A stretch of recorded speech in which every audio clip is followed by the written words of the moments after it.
Hey, what's up, everybody? Welcome to another edition of Image Elevators with BJ Coleman. I am BJ Coleman, and today I'm super excited because I have a guest who I admire and really respect and love. So, you guys, welcome to the show, Yodit Tewolde. Yes. I hope I said it right. Hello, Thank you. yes. Yodit, I'm so happy to have you here. I know your story. I know you were an immigrant. I know you came to the United States and went to Texas and to law school and all those great things. But what I was very fascinated with was your tagline in your Instagram, where you have immigrant advocate, lawyer, and journalist. I love that. I think it's so sleek. I think it's so sexy. I think it's so you. Sexy. Yeah, I think it's so you. I think it defines your purpose. It defines your passion. It Yeah. defines your identity. Yeah. So briefly tell everybody your story and who you are. So I come from a family of immigrants. My family immigrated to Dallas from Sudan, but I'm originally from Eritrea. I was born in Sudan, immigrated to Dallas where family had already come, so they were waiting for us. Huge Eritrean community there. Grew up in Dallas, went to high school in Dallas, went to college in Texas. So I'm a Texas girl. And it was interesting how you read from my bio, immigrant advocate. Advocate comes in because English was obviously not my family's first language, but it was mine. And there was a lot of advocating I needed to do on behalf of my family, understanding the language, the culture. And so that's kind of where the advocacy started for me at a young age, is to speak for people who couldn't speak for themselves. So my family learned English from me. And so, my family was the underdog.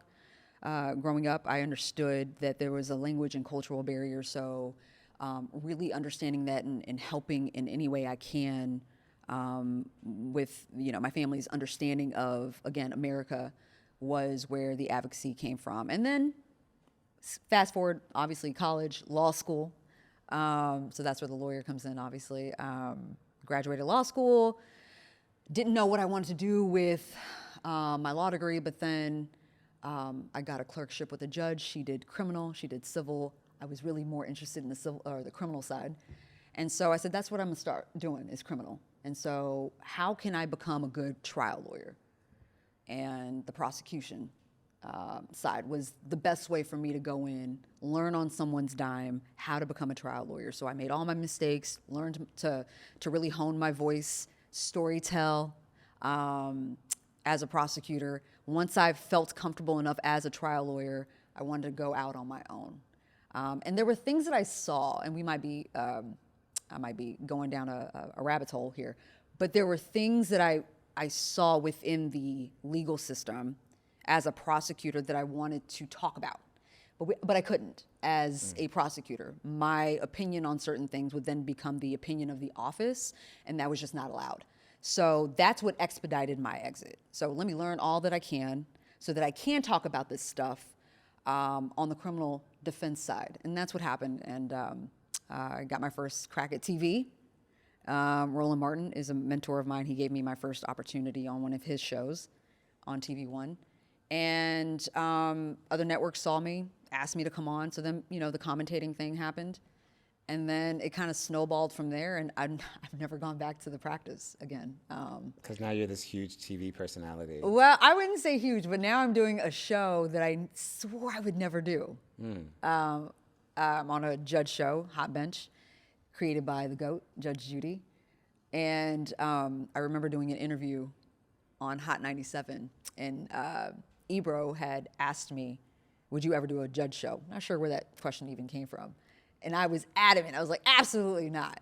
Even though I enjoyed some court shows, Judge Mathis, of course, I loved him. But I just didn't see that being a fit for me. I felt like it was more about entertainment than the actual purpose of small claims courts, right, to find resolution. I felt like sometimes people were being exploited. But then I got a call years later, and the name Judge Judy and her attachment to the show is what enticed me to at least look into it. Were you a Judge Judy fan? I hadn't seen one episode of Judge Judy. Oh my goodness. Like not one. I watch her religiously. You did? Okay. I I met her once in Avra restaurant here in Beverly Hills. Okay. And I told Was she her. nice? She was lovely. She was with her husband and maybe Okay. another guy. Okay. And I went up to the table and I was like, I think you are the moral compass for America. I love her. And she was nice. She was Some nice. people say she could be a little, prickly at first. Well, but we were. It was during the holidays, Okay. and we had a holiday party in the back, and there was another company having another party that was Yeah. a little bit louder. Yeah. And at the time, I was working for a black magazine. I told her the name of the black magazine, who doesn't deserve to be mentioned. And so she was like, "Was that you guys making all the noise in the back?" And I was like, "Oh no!" I had to kind of defend that because I was like, "Are you trying to say that the black magazine people would be making They the were just noise?" loud people. Yes. But Yes. she was lovely. Okay. But anyway, so you hadn't watched it. Now, I assume you've watched it now. No. Oh. No. I enjoy. I watch Judge Mathis. I love Judge Mathis. Too. No disrespect Love the to you, show Judge and love Judy. him. But I knew that Judge Judy was a big deal. I knew she understood daytime television. She was a queen. And I thought it was brilliant in that she created a show, a judge show, because there were so many out there, with 3 judges, not just one. So that was first of its kind. And I had never understood why it wasn't done sooner, right? Because we have real courts with more than one, the Supreme Court, right? Has more than one judge. So it was just such a brilliant concept. I did my research. I saw some of the episodes. I researched the people that were on it. They were obviously real lawyers. Because you replaced somebody. I did. We don't have to mention that person either. We don't. We don't need to talk about the departure, but yeah, I was replacing someone, and to see how serious of a career each and every one of the judges had told me that this was a show of integrity. Were you living in California at the time? I was not. So I you was moved living to in Dallas. California No, I was for the show? because Dallas is sort of central, right? We're in the middle of both coasts. So I figured, okay, we tape every other week. I can just fly in. I was doing that for about a year and a half, and it started becoming exhausting for me, the travel. So I figured, okay, why not just be there? Let's try California. I've always thought about moving to LA, but I'm a Southern girl. But it's been great. I moved. Were you afraid to move? Because I think a lot of people get caught up in comfortability of the city that they grew up in, Yeah. or the city where they made a name from. Yeah. Was it a difficult decision for you to make that move, and how No. has it been? It wasn't. I think for me, it was not wanting to leave my family. I'm the only child, and I kind of look after People don't my want to do that parents. either. What? Leave their family. Right, but I figured my parents weren't the issue. Sometimes family has a hand in convincing you to do something that you may not want to. They were like, go, we'll be fine. Pursue what it is that you want to pursue. And honestly, it was just healthier for me too, to just explore a new place. And I love change. It's uncomfortable, but I love change. I love change. And so it's a good change. I love it here. I don't know if it's home, but I can see myself here for a few years. Right, that's why you're renting, but we'll get into that later.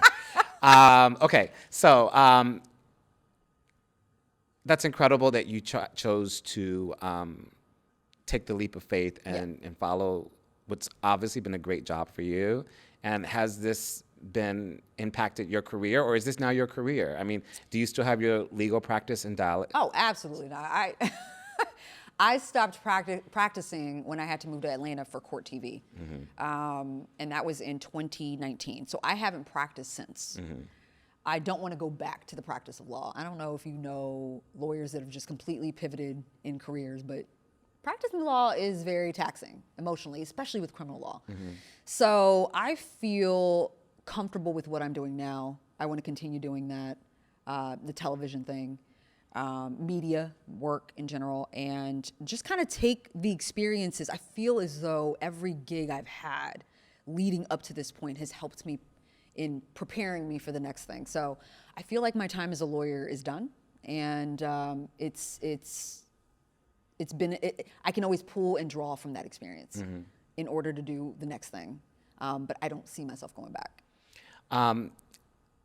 Obviously, I didn't know when I met you, and I've known you out now for a few years. Do you want to tell everybody how we met? Because I remember us meeting at a party, and I couldn't think which party we had met at. Yeah, the Congressional Black Caucus. Right. Yeah. And then I was like, and I thought to myself, I said, who is this beautiful woman? I love all things beautiful. I said, I have to know who this woman is. And then, but I remember you had reminded me that you were with Monique Presley. Yes, and I had my such good a friend. respect for her Yeah. because of the personality that she was behind the Cosby trial that I saw on television. I didn't know her. We met through Roland Martin Oh. in commentating on his show. And so, Okay. yeah, Monique is an amazing attorney, an amazing woman, always supportive of other women. And I was with her, and she knew you already. And so, I believe. Kind of, sort of, but It's not so really. hazy, but yeah. it's crazy because when I was introduced to you, your reputation had already preceded you. I had already good reputation. Okay, that good. is. That's a good thing. Okay. But I knew that you were in the PR world. Yeah. And so, and then we've been following each other since. And I haven't been able to sit you down for dinner And once, we but haven't it's okay. actually, so this is a treat. Yes, well, Yeah. thank you so much for being here. I really appreciate it. But I want to ask you about your name, because we talked about you being an immigrant and coming from Eritrea. I hope Yeah. I'm saying it right. You're not my only Eritrea friend. Really? Eritrean friend. No, Okay. I have a few of them. All right. And who have schooled me on the beef between Eritreans and Ethiopians. I don't like to talk about that. Why? Well, first of all, my best friend is Ethiopian. The beef, so to speak, my dad always says, never talk about politics with friends. Is that politics? That's politics. African politics. It's not like U.S. politics. Yeah, I think I get insulted, and I think people take offense to it sometimes when I correct people on where I'm from. For example, if someone says, "Hey, where are you from?" and I say Eritrea, they kind of look confused a little bit, trying to remember if they never even heard of it. They never even heard of it. Just say that, Yeah. and they eventually do. Mm-hmm. And then I'll go, it's next to Ethiopia. And they'll be like, oh, well, same thing. But can you take I this? don't like the same thing. Okay, but That's where and it's not because of the beef. right. My parents were freedom fighters. Because I was going to say, can you just tell us what happened? Because to my knowledge, or from my recollection with my Eritrean and Ethiopian friends, the Eritrean people came from Ethiopia, did they not? Or they were a sect of Ethiopians who wanted to break free from Ethiopia? Is that right? And school me if it's not. And school the world. I know, but it's more complicated? Yeah. Meaning we'd be here for 2 hours? Yeah, and it's just something that I prefer not to talk about only because it brings about a lot of negativity. People feel as though the history isn't what it is. People believe in different facts. Okay, so they're different perspectives. All I'm going to say is that there was a 30-year war. Eritrea won its independence. We got on the map sometime in '93. To recognize us as an independent country is very important given how many people lost their lives. Mm-hmm. My dad was someone who sacrificed himself, lost a limb in war. And it's important to respect that. Mm-hmm. And so when I say, no, it's not the same, it's not because I hate Ethiopians, absolutely not. A lot of my friends are. That it's the respect of acknowledging the sweat, blood, and tears that people poured into this war for their freedom. It's just about that. And so recognize me as such. I'm an Eritrean. And sometimes, you see in the comments, people will be like, my Ethiopian sister, they don't mean any harm. Mm-hmm. They just don't know. Mm-hmm. And then I'll see comments like, no, she's not. She's Eritrean. It's important to acknowledge. I don't get offended, but I get offended when people think it's the same. Right, because it's not the same. It's just not. That's like saying Canadians and, United States. Culturally, there are similarities, of course. But two different entities. But just respect it. That's it. Yes. Yeah. Interesting. So then tell us about your name, because I grew up with a very interesting name. My name doesn't have much meaning to my knowledge, but I would imagine yours does. It's such a beautiful name. What does it mean? How did you navigate it growing up in America? Because I know Americans. Oh my God, butchered my name. Yeah. There was a time, so my dad named me Yodit, and my mom wanted to name me Simhar. And one of my good friends who's Eritrean is named Simhar. Okay. Simhar, shout out to Simhar. And I was like, dang, that was an easier name. Why didn't you just, fight with my dad to name me Simhar? But my dad named me after an African queen who was very strong and tough and was a boss, honestly. And growing up, I used to be embarrassed by my name. because I remember in school when the teacher was going through roll call. It could be the first day of school, of class, and she's going through the names, the attendance sheet, and every time there was a pause, I knew it was my name, right, that they were struggling with. And so I would just immediately just raise my hand. I was the same way. Just here, I'm here, and, let's move on. And they'll be like, no. And I appreciate this now, looking back, but at the time, I just wanted them to move on. You can call me whatever. Right. I want to get it right. How do you pronounce it? And so the attention was Of focused course. on me. Yeah. And I'm like, yeah, you got it right. Okay. And so now I'm embracing my name more. I correct people. I want them to try. I'll phonetically spell it to help people out. I just want the effort to get it right. I feel personally sensitive about it too when I can't pronounce someone's name, and I want to be adamant on getting it right. I love my name. It makes me different. It's who I am. And I think you can only understand it through maturity. But, when you're young, you just kind of want to fit in and blend in and not be different. Yeah. And now as an adult and being mature, I'm embracing the differences. So I love my name. And in your career, did you find that it was a hindrance at all? Well, not a hindrance. I even consider like having a nickname, like going by something else to make it easier for the other people, right? And I'm like, why am I going out of my way to make it easier for someone else to pronounce my name? And you out of your way by letting them pronounce it however? Or you could just call me, so a lot of people call me Yodit.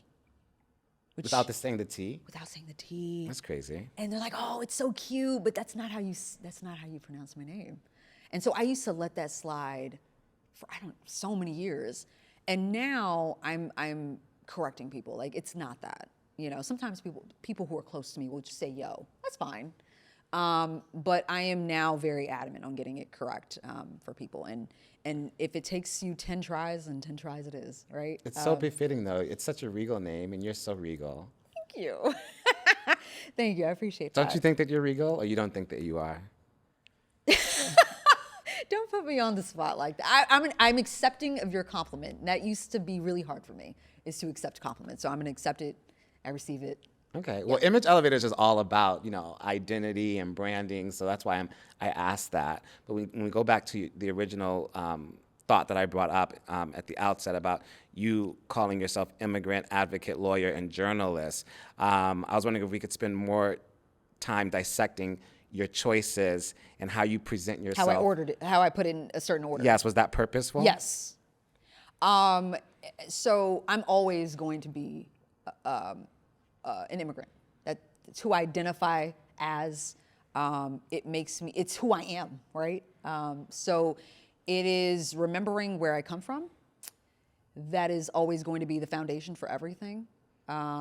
It's how it keeps me rooted and humble, and never forgetting where I come from, which is why immigrant comes first before anything else.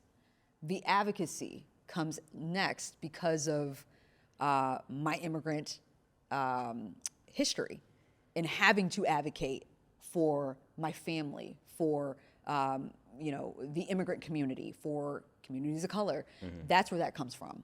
And then that advocacy, that love to advocate for others and giving them a voice is what led me to become a lawyer.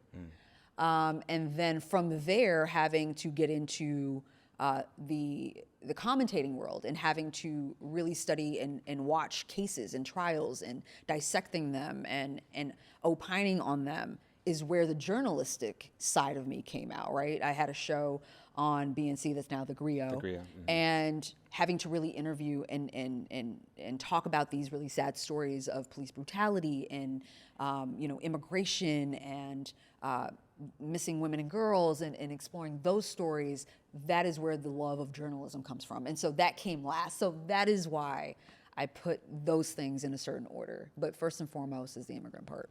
Are you conscientious about how you present yourself online and in social media? So much. You are? To the point where it's almost detrimental, I think. I used to be a regular poster. I used to just post so regularly. It was when it was fun. And now having a brand, so to speak, being somewhat of a public figure, I'm more conscientious of what I'm saying. I've always been, but more so now. And that gives me pause, but it makes social media not fun for me anymore, right? Because everything seems to be more calculated, and not a negative way, but just, why am I posting this? What is the message? There's good and bad with that. I miss just posting. I miss just posting pictures of food. That's what stories are for, so I'm living in the stories. You could still post your pictures of food. Not in my feed. I feel like, no. I know, I don't either. I used to post pictures of food, and now I just keep it in my stories. I live Sometimes in I my do it like a stories. restaurant review or something like that, but it's not like just a picture of the food. I live in my stories because I'm like, you know what? It'll live there for 24 hours. It goes away. Well, I kept my very first Instagram post up, and it was like a steak and fries. And I've kept that. It's still there. I've archived so many things that would have been archived. But as Instagram has grown, or changed, or evolved, I should say, my posts have evolved to make it more about a branding thing for, to inform people of what I'm doing professionally. No. And here's the thing. To inspire people. It's interesting that we're doing this interview now because I am sort of going through a rebrand. I have had so many opportunities presented to me because I'm a lawyer and I do television. And the law has opened those doors for me as an expert in some ways. And there's so many other aspects to me, and I don't want to be pigeonholed as a person that's just always talking about the law. I like to talk about pop culture. I like to talk about fashion, the health and beauty space. I post so much about my workouts and all these things, or maybe just pictures, in my story. It's so much a part of my life, my daily routine. I want to incorporate that in some way as part of my brand. I think not you should, just though. I know, and it's just going through this. I think I'm in my own way, in also the aspect of being perfect. That's a whole nother conversation. When's your birthday? I'm a Sag, if that's what you're asking. I'm a Virgo, so I know we struggle with being perfect. That's what I'm asking. I don't even understand those signs, Okay. but the second you ask, I'm like, he's probably a science guy. So I don't even know what they say about Sag, but. It's how do I incorporate? How do I shift? How do I make that transition? And people are just like, just do it, right? It's just as simple as just doing it. But here's the thing: it's like when you look at what is already posted, it seems like you have to kind of continue. It's like this. It's almost like you got to wash everything away so you can just have a clean I don't think you have to palette. wash everything away. I think it has to be a gradual. You have to understand that most people in the world, I don't even know how to put that nicely, so I'm not going to even say that. But I think you have to just do it gradually. So like you wouldn't go from what you've been posting to just posting all health and beauty stuff. You would incorporate a health and beauty moment on Monday and then go back to regular posting on Tuesday or Wednesday or however often you post. And then just put it in there as you go. But here's the thing. And it makes it part of your brand. I'm so involved with my dog as well. That's another aspect, right? I love my dog and I do things with my dog. A lot of the health things that I do is with my dog, our hikes, our walks. Sometimes I go through this thing, and again, it's just the muck that goes on in my head. Why would anybody care? I agree. It's like, why post that? But they do care. But they do care. And that's what you're thinking in your head, but you have to get out of your own head. I know. And just ding, do ding, it. ding. Because I know. people want to be, I think a lot of people also I follow so many fitness people because I want to see a new routine in the gym. Yeah. People want to be But I'm not that. inspired. But I'm not that. But you don't know what you don't know what they're going to get from your video. Here's the thing, and it's like Someone might be inspired to get a golden doodle. I think it's more of the inspiration and not like I'm not putting Trying to be a myself out teacher be as an expert. Agree. Correct. This is what worked for me. Me too. I'm not a travel expert, but I always post my first class experience because I want people to be inspired to travel first class. It changes your freaking life. It changes your life. And I want people to be inspired by it. I want people to see what access they have and what they can get out of it. So that's the only reason why I do it. I'm not a travel expert. I couldn't tell you how to get the best flight for your money, but I can tell you what it's like. But what it's like, what your experience is. Yeah. And I get that. And you're the brand's expert. Everything you're saying makes sense. It's just it's actually just doing it, all right? You just have to do post it. But isn't that what you did with your career? Because I wanted to ask you, Yes. what was entrepreneurship like for you? Oh, wow. Starting my own practice was scary. When I was at the prosecutor's office, it was like, all right, if I lose, I still get paid, But you did just do it. You just did it. At some point, you decided I was going to do it. I was just going to do it because I felt confident enough that I knew what I was doing. Because when you're dealing with people's lives, their freedom, right? That's a big deal. It's not something you could just, some people do, but not me. I wanted to be prepared enough to be confident enough to take someone's case and know that I was competent, right, to really represent them. And it was scary. And when I first started, I was just taking whatever that came through the door, right? I wanted to do primarily criminal, but yeah, if something came through the door like a divorce, I'm not going to say no, right? It's money. So it was like really kind of learning on the job. But then at some point, word of mouth, I never advertised. And word of mouth was, hey, I heard you helped so-and-so. And it was working. I did this thing on third Sunday of every month, went to a church, and I would help people expunge records, right? This is how you expunge your record, because when you get through that probation, it's not going to magically go away, and people don't know that. And these are the things that I wish that I could just, explain to people when I was on the prosecution side. So that kind of thing drew more attention to my practice. And at some point, the weight started getting to me, the weight of disappointing clients. Sometimes there was nothing you could do except trying to get did you win all your cases? Well, here's the thing. When you were that's almost an impossible feat, though, I would imagine. It's like you have a set of facts that may not really be good for the defense, right? The thing is, you want to get the best deal, and sometimes someone has to serve some jail time.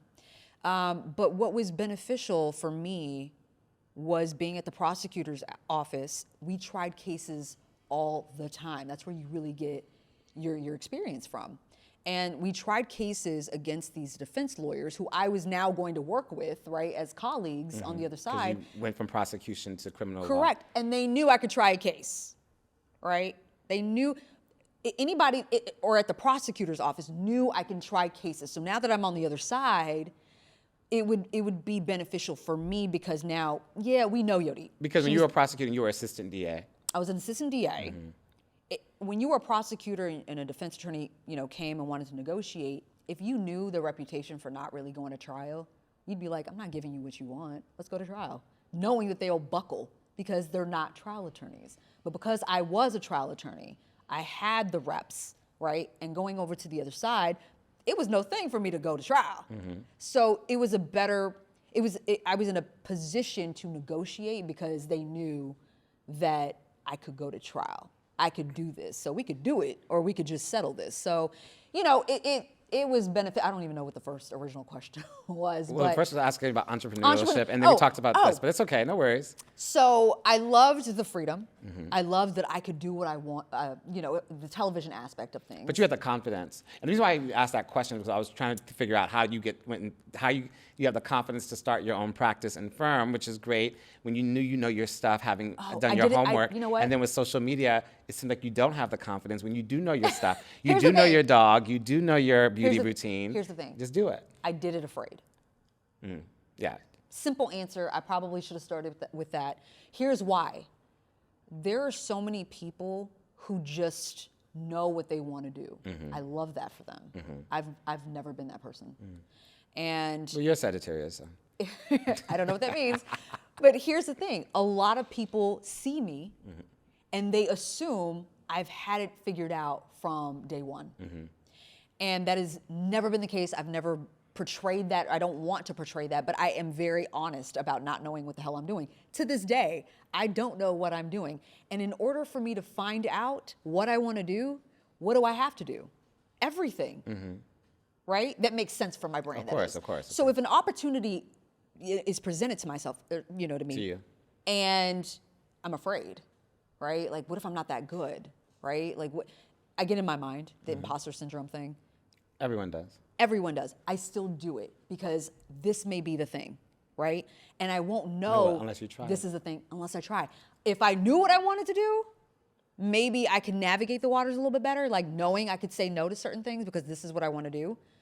I also think that that's not a good thing. So I think it's important to know what you don't want to do as much as what you want to do. And I feel like when you don't know what you want to do, you'll try it all. Whereas if you did, you got this tunnel vision and you aren't really considering things. But a tunnel vision can work too. It can. Yes. It can. It can all work. Yeah. But my point in saying all of this is that The confidence thing is just really taking the leap, even if you are afraid, and then honestly playing a role. I may be saying too much, but and this is I have an issue sometimes with being vulnerable in showing sides or talking about things that are personal, because I'm so professional. But I put on more than people see me and they're like, you're so confident.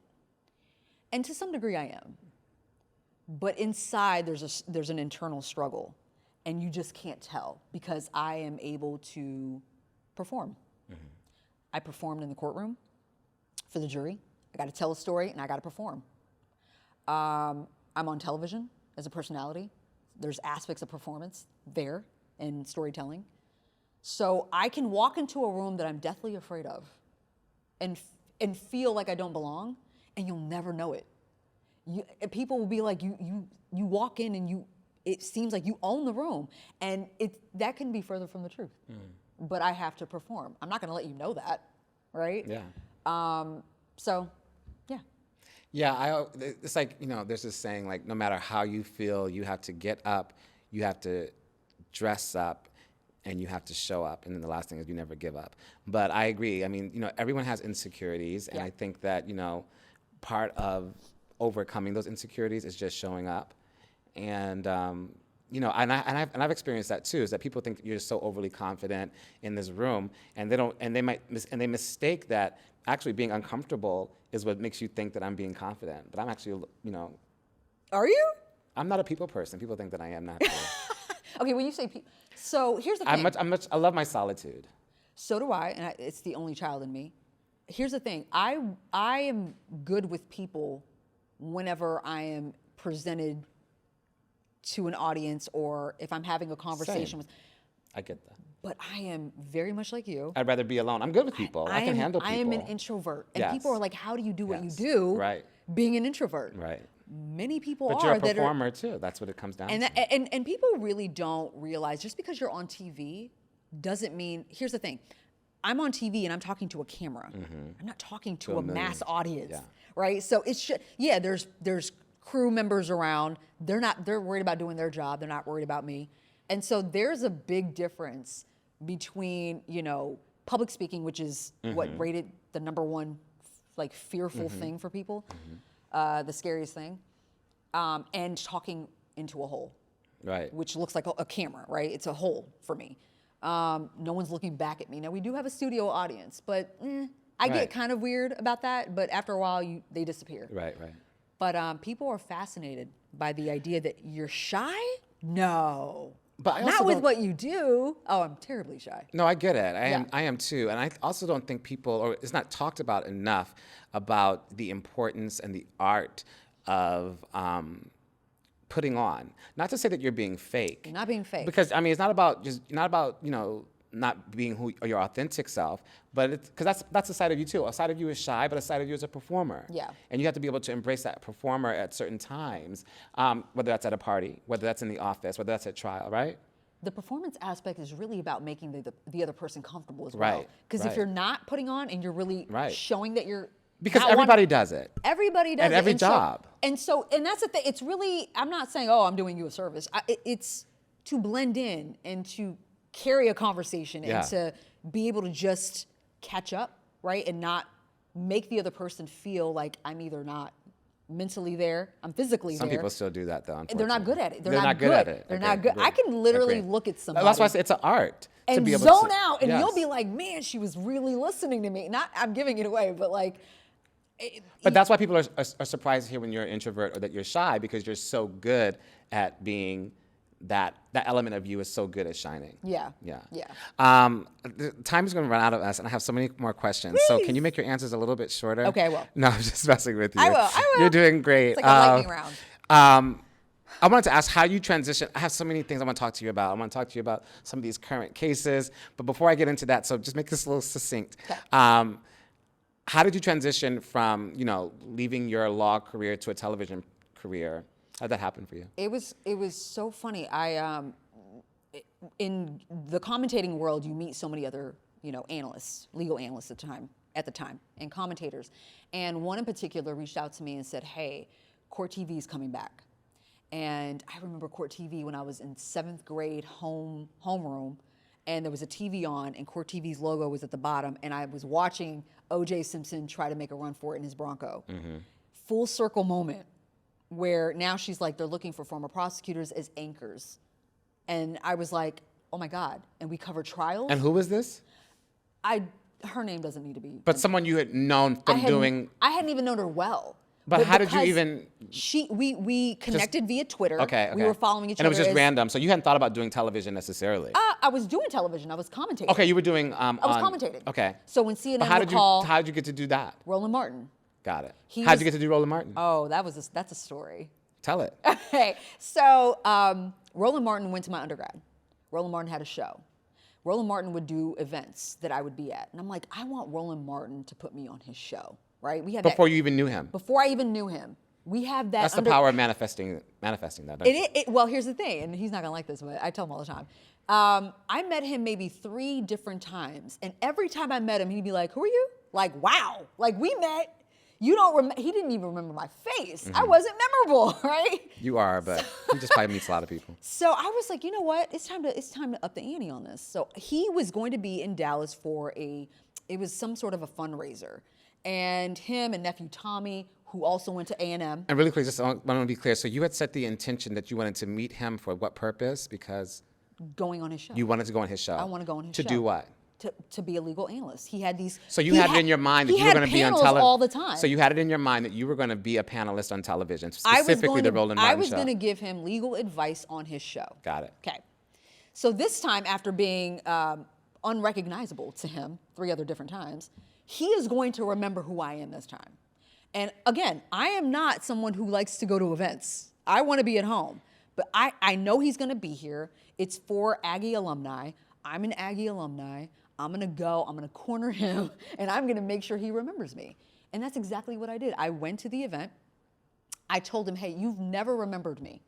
It was really hard to approach him because he's talking to everybody, right? And so getting over the fear of approaching somebody to talk to them is a thing. So, but I did it. And it's also important for people to know, like, you have to know who you need to know before you know them. Yeah. You have to be able to identify them so that when you do pop it up at a restaurant or at a party, you have to muster up enough gumption to go and say something. And I probably wouldn't have been as aggressive as I was then, but it had been 3 different times where I approached him in a way that felt genuine and not pushy, contrived, right? Yeah. So, or calculated. Okay. So this time I was like, listen, 3 other different times, I knew it would get a chuckle out of him. 3 different times you didn't remember me. And he was like, okay, well, who are you? I said, I'm a legal analyst. I went to A&M and I'm a legal analyst now. I'm a lawyer, I'm a defense attorney. So I need to be on your show. I just cut to the chase. And he goes, oh, really? Are you any good? Of course I am. I had never provided legal analyst a day of my life on television, right? But I am telling him that I'm the best. And so it was a bowling competition. I ended up being on his team. We had a great time. We cracked jokes, we laughed, and then he goes, you know what? At the end of the night, he took a picture of himself from my phone and put in his number, and he said, if you ever need anything, call me. And I thought, mission accomplished at that point, right? I am happy I came. I set out to do something. I did it. I felt good. A week later, I'm driving on the highway, meeting a friend for dinner, starving. I'm telling her, get there now, early. I'm hungry. Like, we need to go and get there. His picture pops up on my phone. He's calling me. And I'm like, oh my God. And he was like, hey, I'm feeling really generous right now. That's how he started. I'm like, okay, you want to be on my show to talk about, I forgot his name, out of Baltimore. It was a police-related killing. God, I feel bad. I don't remember. No, there's so many. It was 2015. Yeah, and there's so many. But he was like, I feel like it starts with an A, but I can. He was like, did you see the latest, the medical history or the medical information just came out, his autopsy, that is. And I go, of course. Had no idea, right? He goes, okay, so how about you do this? You're gonna have to actually zoom in, right? Because he was based in DC, I'm in Dallas. You're gonna have to zoom in. Have you ever done a Skype? No. He was like, all right, well, go home, because he knew I was driving. I'm going to teach you how to do it. I called my friend, not coming to dinner, made a U-turn, He helped me. He said, "Where's your laptop?" We were FaceTiming. And he was like, "Set up your laptop in an area that, has a great backdrop, lighting." He was like, "Prop up some books, set your laptop up." He set me up for success in how to do this. That's I had great. never Skyped. But you set yourself up, really, because you set the intention of wanting to be on the show, to be a legal analyst. Things just don't happen. I mean, things can just happen. I'm not to dismiss, fate as however it unfolds for individuals, but I think that a lot when it comes to your career, and it's about, like you said, knowing what you want versus what you don't want. And I think when you're clear on that, your intention behind it, I think, because I think I'm a powerful manifester as well, in the sense that I've gotten a lot of the things that I've set out to get professionally. So I say that to say that, and I hope that people take away from this, is that you kind of have to know what you're going after, and then it'll come to you. And do it but you have to do the afraid. work. And here's the thing: it's like sometimes your pride gets in the way. Like you don't want to ask for the help, or you don't want to put on that you don't have it together. That didn't matter. This is a person that has a platform. I've seen new talent go on a show. I want to do this. I know I can do this, and I just need the opportunity. And he was able to give that to me. He would have me on a week. He didn't say I did well, and I was scared I didn't, but he ended up having his booker invite me back, and again and again and again. Which led to more things. Which led to more things, which led me to the material I needed for a reel, and that's where it started. And now you're a TV star. I want to ask you about your dating profile and all that other stuff, but we're short on time, which is crazy. So you're so lucky. Too bad. I don't know if that was intentional or what, but Too bad. I want to ask you about some current events. Okay.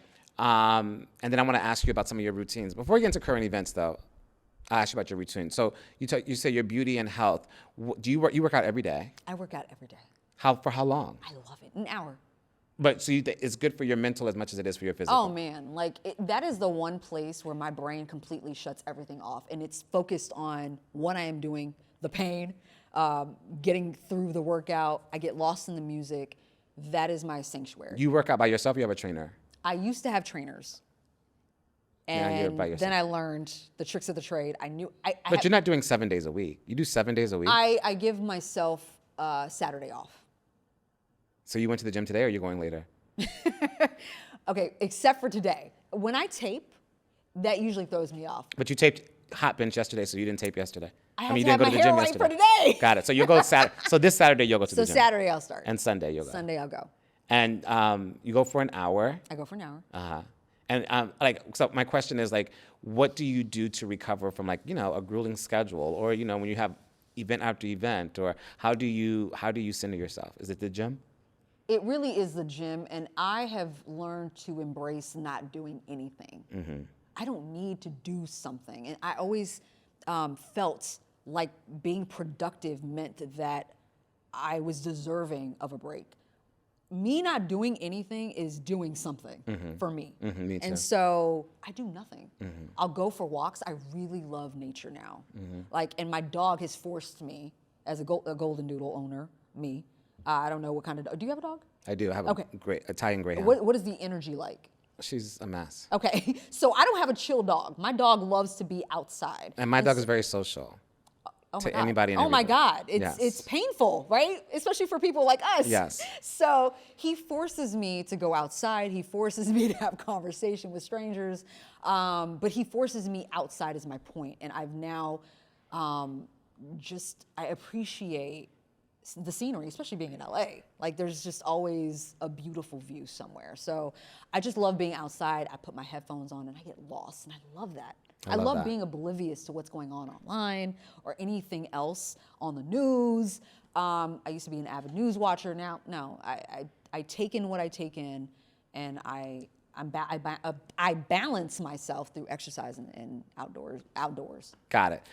This is the lightning round of questions. What are 3 things you never leave home without? My phone, chapstick, and lotion. So many people say lip stuff. I think everyone who I've interviewed I will die with have chapped said- lips. It is uncomfortable. That's Not so because crazy. of what it looks like. It's uncomfortable. No, it is. And yeah, I totally agree. I mean, I can leave the house without it, but so many people say that they don't leave the house without it. What is your favorite restaurant to close a deal? To close a deal, I usually don't have to be at a restaurant to close a deal. My manager closes deals. But, Well, where's your favorite place to celebrate a closed deal? because I'm new to LA, you know? But I You will could tell us a Dallas spot. Oh, God. We're global. I I will say nowadays I will take meetings. I will meet with friends who come into town at Soho House. West Hollywood? I prefer downtown, but I'm far from downtown, so I will do. I actually like the Soho House Holloway. Interesting. Yeah. Okay. Got a great rooftop. I think my last interview subject said the same thing about Soho House. I mean, I'm there all the time too. It's great for networking. It's so much different in LA than it is on the East Coast or any other city. But Okay. I'm with you when you're right. What is one career decision you regret? One career decision I regret. None. Every single career has set me up for the next. Describe your personal style. Wait, what did I say? Every gig has set me up for the next. Got it. Describe your personal style. Androgynous. No, it's not. Yes, it is. But okay. You have to look up androgyny, I guess. Then how are you going to disagree? Okay. Yeah, I know. It's your style, hey. But I'm looking at you now. That's not very androgynous. But okay, what is your life's purpose? Oh my God. My life's purpose is to help people. What is the best thing you've ever done for yourself? Try. And now we're off the speedy topics, and I have two questions about two important things that are happening in the world right now. You're not going to give me a warning? Go No. ahead. All right. Puffy and P. Diddy Combs, as they call him. I call him Puffy because I've known him for years. What's your take on that? How do you think that's going to play out? I can't even keep up with how many accusers he has. Okay, so his case has been set for trial for next year. You know, I was just talking to somebody about this. The media, the court of public opinion, has had such an influence in what goes on inside of a courtroom, and it should not. It's not supposed to. It's not supposed to. I don't know how. I trust in that there can be some fair and impartial jurors. I just don't know how. I don't know how he's going to get a fair trial. People are already condemning him. And I know the evidence so far. And what do you think? Do you think he's guilty? Do you know him? I'm not going to. Here's the thing. I'm going to put my lawyer hat on. You are presumed innocent, Yes. right? Until proven guilty. Do you know him? Are you friendly I with do him? not know him. You never met him? Never met him. Oh, interesting. Okay.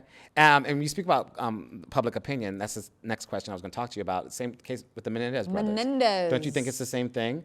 Like, I mean. Yes. And don't you also think that it's too perceived to be good-looking white guys? Because I'm thinking, if these are two black guys who are on a double murder case, I don't know if they would get off as easily. It's unfortunate. Well, it works out to their favor that there's, you know, Ryan Murphy created this show or this series about their trial, their life, that has generated so much attention, and now Gen Z is interested in their case when they weren't even born, right? Right, Gen Z? Don't give me the line. Okay.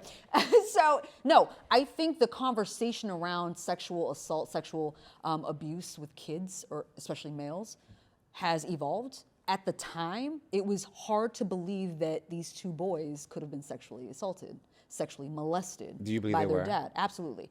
You believe they were? The two pieces of evidence. Here's the thing. So, yes, did the buzz with these Netflix documentaries and movies about their case help? Yes, it garnered interest. You believe that at 18 and 19 years old, they were still being molested by their father? The other aspect of it, right? The other aspect of it was the two pieces of evidence that came forward. In the second trial, the judge absolutely did not allow any of that evidence in. Mm-hmm. There was a letter that Lyle wrote to his cousin detailing a year before they killed their parents, detailing the sexual abuse that was going on then. So yes, to answer your question. Okay. And then the other piece of evidence was one of the band members of Menudo. I know. I'm aware. So again, Yes. yes. Okay, and really quick, we got to wrap up. 'Kay. Plastic surgery, yes or no? Do you believe in that? I believe if you want to go through that process, yes. Have you done 100%. anything? Plastic surgery? Cosmetic-wise? I get Botox. Your teeth are so white. Braces. Braces don't make them white. Oh, well, I thought you meant like straight. You're not throwing me off. I'm not trying to. I just want to know what They your are white beauty because secrets are. I use crushed strips. I use crushed strips. I use them too. Okay. And they're straight because I've had braces and I had Invisalign like 7 years ago. So you're for Botox? I am for Botox, absolutely. Filler? I've had filler, but I'm not a fan. Why? It didn't do anything. Got it. Botox does. Got it. Fillers don't. So. All right. For me. Thank you, Yodit. I appreciate you. You're so smart. You're so brilliant. Thank you for sharing your wisdom you for with us. I having me. appreciate you. Thank you. Is there anything you want to say before we go? No. Awesome. I think I've said it all. I think you said it all. Thank you, guys. Until we see you next time, this has been Image Elevators with BJ Coleman. Thank you. And Yodit.